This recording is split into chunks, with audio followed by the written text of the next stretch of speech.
Duff in close attendance. Keane is fouled. Duff helping it on towards Finnan. Finnan facing Cuckoo. And a little cross in there, and it's come through here. McAteer! You're watching The Green Machine, your home for Irish football news and nostalgia, and we are live here from Lansdowne Road. A balmy September Sunday evening. I don't really know when that became a thing, but here you are. Sunday night, international football. You're very welcome. Thank you very much. This, of course, is the pre-match show. Still trying to find a better name for that. Bit of a mouthful. And, Stephen Kenny has announced his squad for, well, if you're to believe what you hear, possibly his last game as Republic of Ireland manager. The Republic of Ireland against Holland in a crucial Group B qualifier here. As always, guys, do want to see your comments. Get involved. We are Irish football's most interactive podcast, as you know. So tell us what you think of starting 11, which you're about to get into in 2 seconds. It has literally just been announced. Before we do that, let's have a look at the Group B standings. Got France on top there, play 5 with 15 points. Netherlands played 3 games. They're second with 6 points. And Greece, who the Dutch beat the other day, 3-0. Played 4, are on 6 points. And Republic of Ireland, fourth, played 4 with 3 points. And Gibraltar played 4. Nothing. So here it is, guys. Here is the starting 11. It's what you've all been waiting for. This is the team that Stephen Kenny has put his faith in. So in goal, Gavin Bazunu returns. Shane Duffy is captain today, which is strange. Nothing against Shane Duffy as captain, by the way. That's just odd that he's rotating it. John Egan at the back with Nathan Collins. And then, of course, you will have left wing back with James McLean, and Matt Doherty returns from suspension as right wing back. You will have Josh Cullen in that holding role, I'd imagine, of the midfield 3 of Nick's favourite player, Alan Brown. He's been moved from right wing back to midfield. And, of course, you've got Jason Knight. And up front, you've got Chiedozie Ogbeni and Adam Ida. I hope you heard that one, Martin. I think I pronounced Chiedozie's name just right. That's if he made it, actually, because Martin was struggling. I hope you made it to the stadium, Martin. Give us a shout if you did. But, of course, guys, we want to hear your comments on that team. Tell us what you think. Do you agree with the selection? Is it strong enough? It's strong enough to get a result. And, of course, tonight, well, Stephen Kenny needs a result. We need a win here, basically. Otherwise, chances of qualification are pretty much over. Unless I think it goes to the Nations League and whatever way that Venus lines up with Mars and all that other nonsense that those UEFA permutations. Remember back in the day when it was just a top 2 went through and that was it? It was so much better back then, wasn't it? Playoff system wasn't even too bad. I can't even make head nor tail of it anymore, to be honest. But I want to hear your comments. Tell us what you think of that team. And a new feature, we're actually going to talk a little bit about the opposition.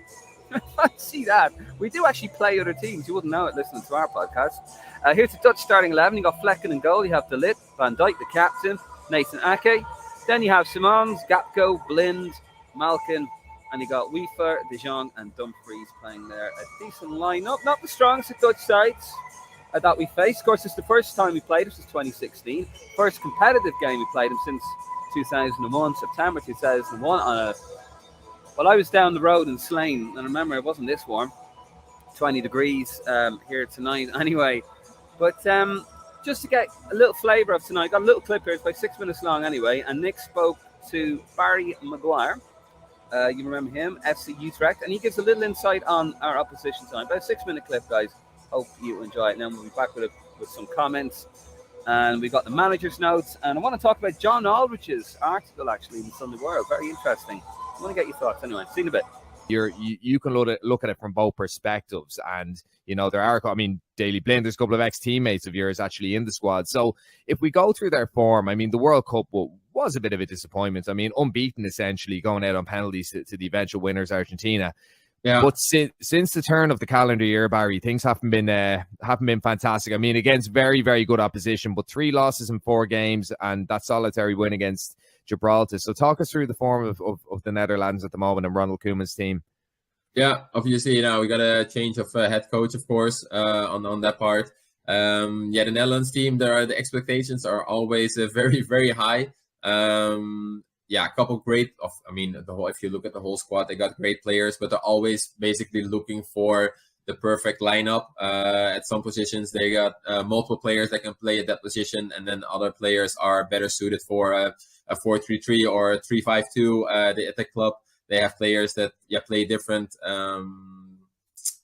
positions or in a different system. And then when they come to the Netherlands, it always seems that they're looking for the right fit and see how that how they play together. And especially in the last games, like you already said, it seems even more that they're looking for the right system and the right fit of players, how they fit into each other. And unfortunately, that hasn't been going that well.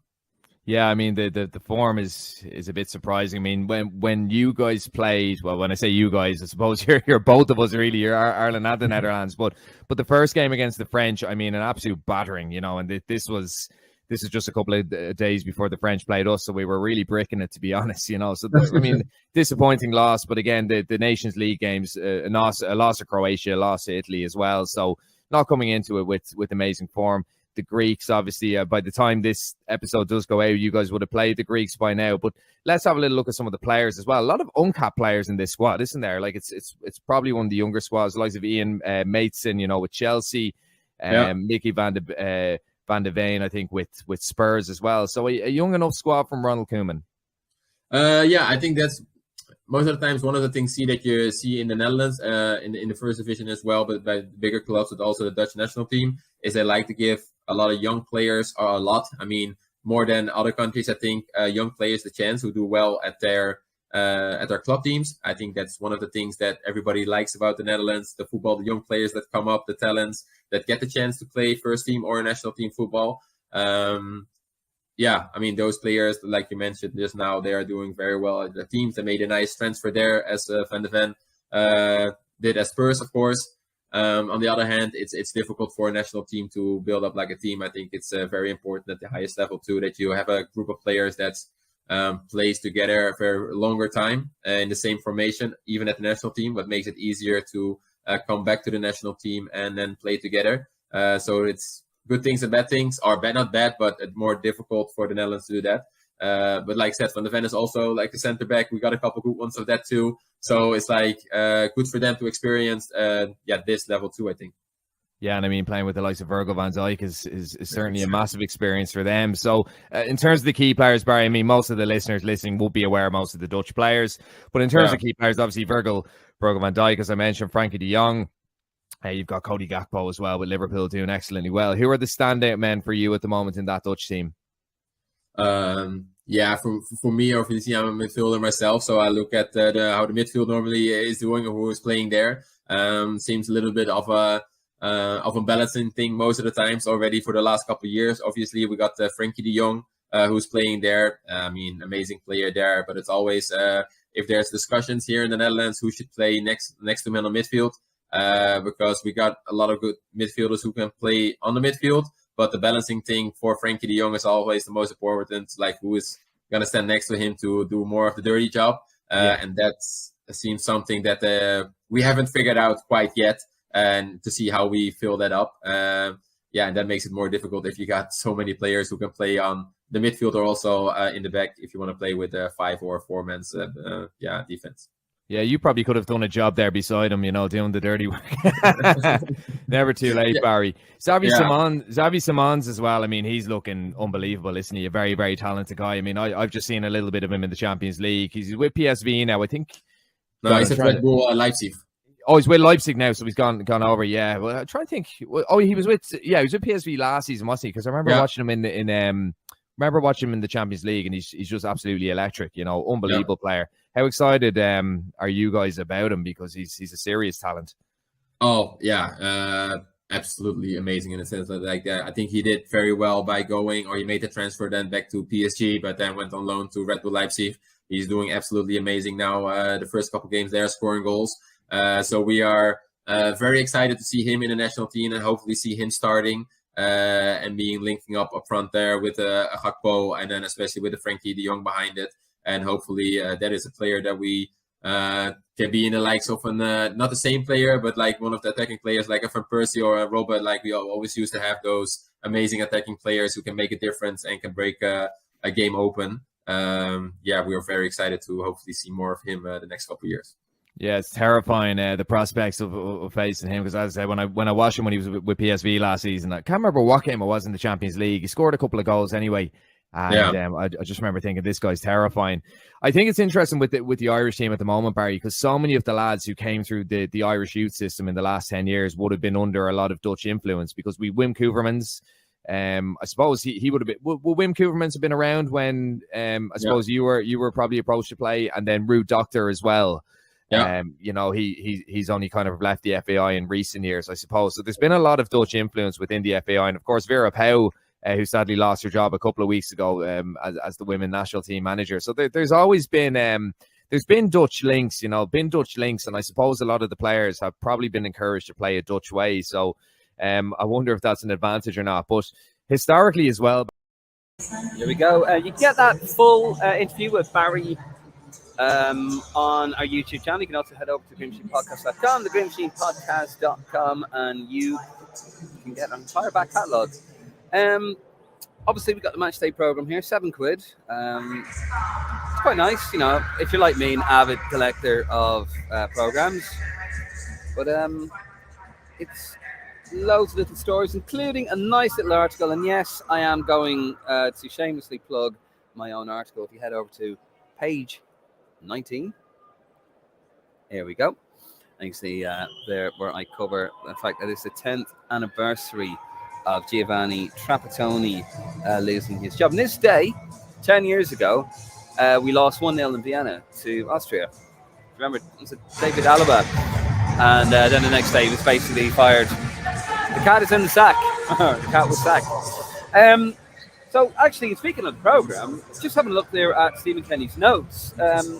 Quite short, very concise, almost curt. Don't know, maybe I'm reading too much into it.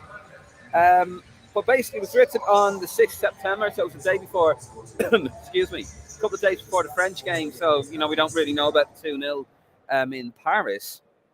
But basically just goes on to say that, the return after COVID, basically, of the full capacities helped Ireland do very well at home. I think we'd won 3 of our last 4 competitive games. That one defeat, obviously, against the French back in March. It's very, just says, Holland are a fine team with exceptional players who require an extraordinary performance to win tonight. Must give it all, everything ourselves. Of course, this is a tall order for Stephen Kenny. He, it hasn't been an ideal campaign. He's coming for a lot of criticism now in the press. And of course, you've probably seen Damien Delaney on Virgin saying, well, he's been after him for a while, let's be honest, and a few others. So he's got it all to do, really. As I said earlier in the presentation here, they have to win. Simple as that, they have to win. Let's have a little look at the starting lineup again. Actually, I'm going to put this down the bottom. So there you go. So we can have a little look at that. I see your comments coming in, guys. Do keep them coming in. We will get to those momentarily. Oh, let me remove that.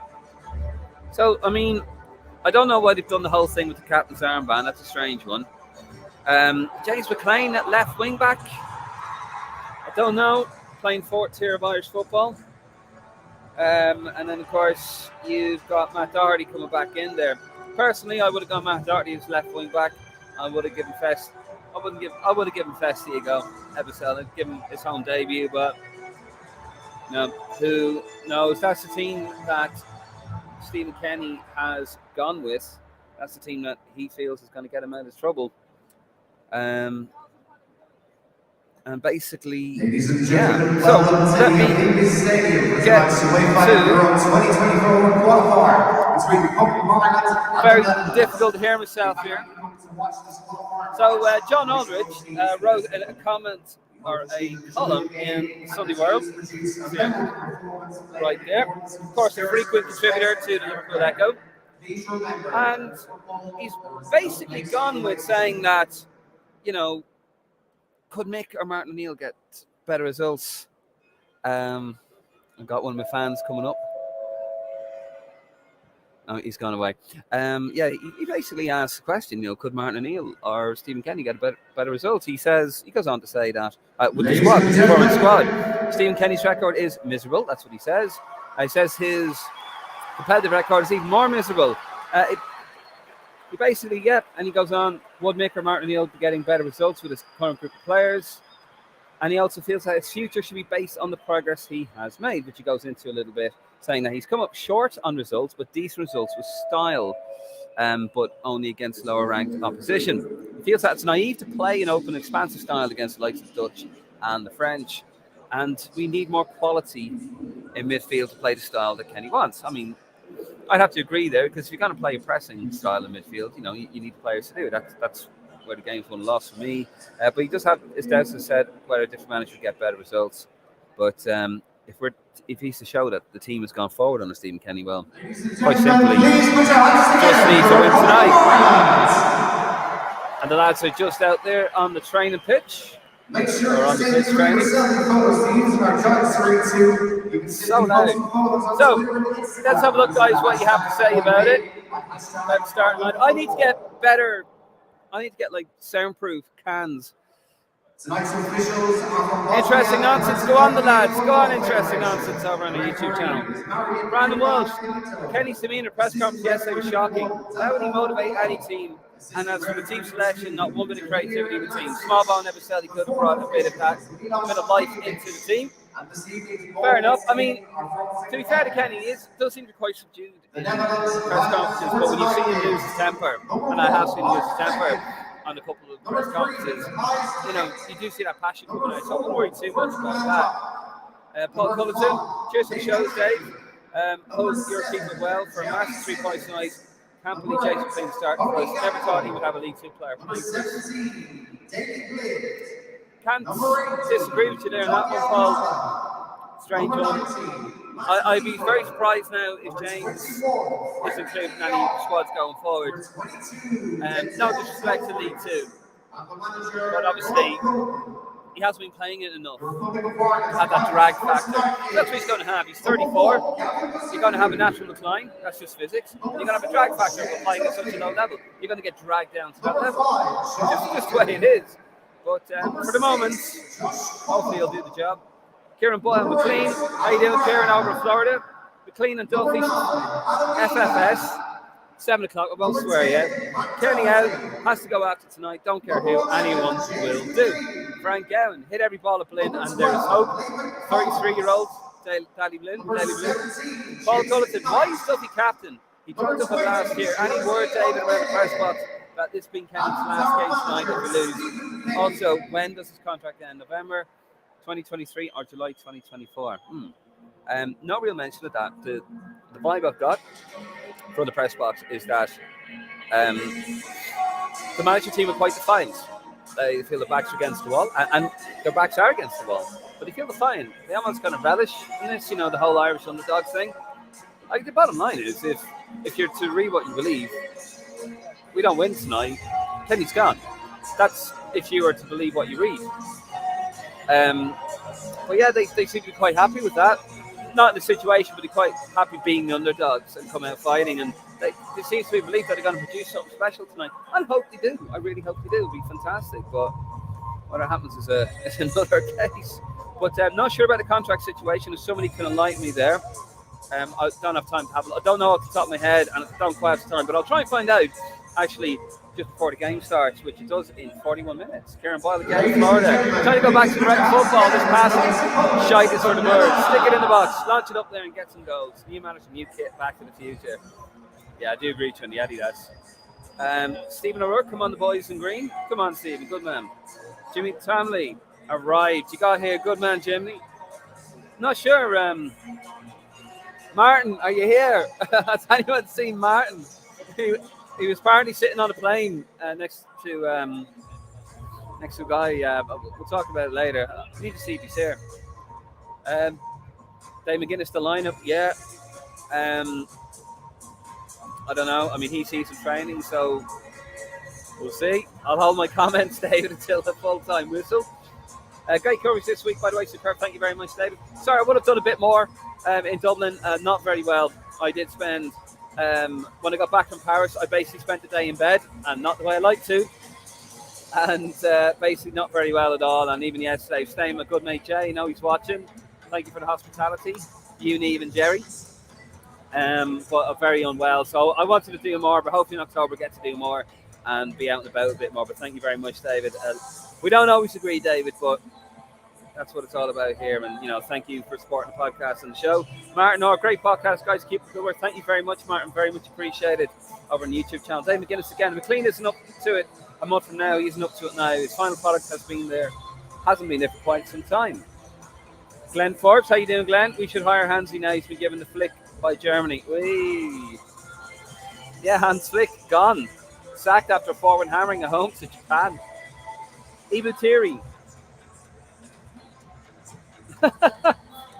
I don't think you're an Ireland fan, Ibu. What do you think, lads? Dave McGuinness, I don't feel given away tomorrow. Morale seems to drop off in the October-November windows. It's the same again. Fans are flat out. So that's an important point you make there, David. I'm going to be watching the away section. I'm going to be watching the singing section and listening to the singing section. I want to see what the reaction is tonight. If we get a bad result, will it be booed off? Will it be like Cyprus? I hope it's not, by the way. I don't want to see the players booed or the manager booed. But I mean, it did happen with Stan, didn't it, in 08 against Cyprus. Is it David Keegan? It's a full house tonight. It is sold out, David. 38 minutes gone. It doesn't look very full at the moment, but probably a bit of a late walk up as well. Wasn't much atmosphere around the ground, but I did get in very, very early. Greg Foley, anything to say for saying another mass? Might need a bit of that, Greg. Sorry, just getting some comments here, like from getting infiltrated by the old bots there, I think. Not you, Greg. Not you. John Foy, well done, guys. Come on, you boys in green. Win, but that's it. I'd love to see it. I'd love to see us get 3 points here tonight. Pull off a miracle and get us back going. We are the underdogs tonight. Dave McGuinness again. Kenny's inability to change things remains an issue, and our inability to defend long range strikes remains. Why aren't these issues dealt with? That is true. I think he's conceded 10 goals from outside the box. That is, you can blame a little bit of the goalkeeper on that, but that is also a pressing issue from the midfield, giving the players, the opposition, too much time. You lose the ball, you got to press them now, you got to chase them down. We haven't done that. Glenn Forbes, how you doing, Glenn, again? Martin's meeting my nephew to give him the jerseys and pins to bring them over to me in the US at Christmas. Save you the stamps. Good man. Come on, Ireland. 2 Shane Duffy specials in the back of the net. Good man, Glenn. And sorry about all the fuss. At least we'll get the jerseys to you, so apologies on that one. Dara O'Loughlin, the morale amongst the crowd has been better than has been in years. It's also ultimately dictate, but if we go back to long ball shine, forget about progressing for the next decade. I do agree with that, Dara. We can't go back to that. I do think the plan is sound. The plan is absolutely sound, but it's the implication of it. That's where the questions are, and it's genuine questions there. And look, with Stephen Kenny, I mean, look, the atmosphere was flat in Paris. We'll see tonight. Tonight will be a massive indicator, but it was flat in Paris. I'm not sure if you were there yourself, Darren. I was over there and was looking at it and listening to it. So we'll see. Tonight will be a massive indicator. I'm sure you'll still have some support, though. You'll have some support. But look, the plan is sound. There have been some questions asked by Stephen. They are legitimate questions. We've asked them here. We have been also supportive of Stephen Kenny. But obviously, when he got the job, the people were after him before a ball was kicked, which I thought was ultimately wrong. But anyway, we'll move it on. David McGuinness, we need change, but screaming abuse of the manager isn't okay. He should go, but go in a respectful way. Football seconds are rarely handled well. I agree with that. I don't, that's the thing with Stephen Kenny. Whatever happens tonight, he's a good man. He's a very nice man. I have met him, and he's a good footballing guy. But at the end of the day, he has a job to do.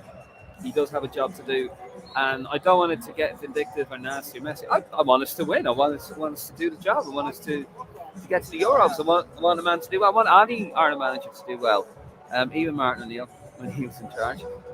But we just have to see. We'll have to see how it goes tonight. Try to be optimistic, but it can be very difficult. Stephen Hackett, hopefully it's the game for Stephen Kenny. Hopefully it is. Get a good win here. We do what we did to Scotland here. Get the place a massive lift. We're back on track with 6 points each, and then you never know. Then it's literally all up for grabs again. Graham Farrell, the Mahardarty, Jesus Christ Almighty. Dave McGuinness, the plan is vital. Absolutely must be continued. The current manager just hasn't implemented any of his objectives. 3.5 years, and the graph is flat. We would have expected an upward trend by now. Fair point, David. Fair point. John Foy, agreed. Kenny's a nice guy, but he has to get results. That's what it's all about. That is definitely what it's all about. Well, it's starting. I was going to say it's starting to feel nice. It's not really at the moment. It's an interesting night, guys. Could be a historical night tonight, whatever way this goes, either. And well, I'm hoping for the 3 points. I'm hoping for the win. The Dutch have been our bogey team over the last 35 years. And hopefully we can, we can go back to the spirit of 2001. We can go back to the spirit of Jason McAteer and Robbie Keane in 2004. We can pull off. Actually, I've just seen a comment there. I'll get to that in a second. But hopefully we can pull off a historical win. It'd be fantastic. And Stephen Hackett, in the context of fairness, Stephen Hackett said earlier on, I hope it's the game for Stephen Kenny, but he actually meant to say, I hope it's the last game for Stephen Kenny. Not laughing at the fact that, what you're saying, but, the typo, should we say. But listen, we're going to leave it there, guys. Thank you very much for your support. As always, we love you. If you don't already, head over to Facebook, head over to Twitter, head over to Instagram. You can head over to the YouTube channel, give us a cheap subscribe over there, and you can head to greenmachinepodcast.com, the greenmachinepodcast.com. We are going to be back straight after the final whistle, about 5 or so minutes. Let it all settle down. We'll see what happens, and hopefully we'll hear from you guys on that. As always, we are Irish football's most interactive podcast, and we want to hear from you. We are nothing without your opinions and without your input. So enjoy the game, guys. Hopefully we get 3 points, and hopefully we get cooking again. Let's see what happens. Anyway, we'll see you guys in a bit. We'll see you after the final whistle. And come on, you boys of green, and enjoy the game.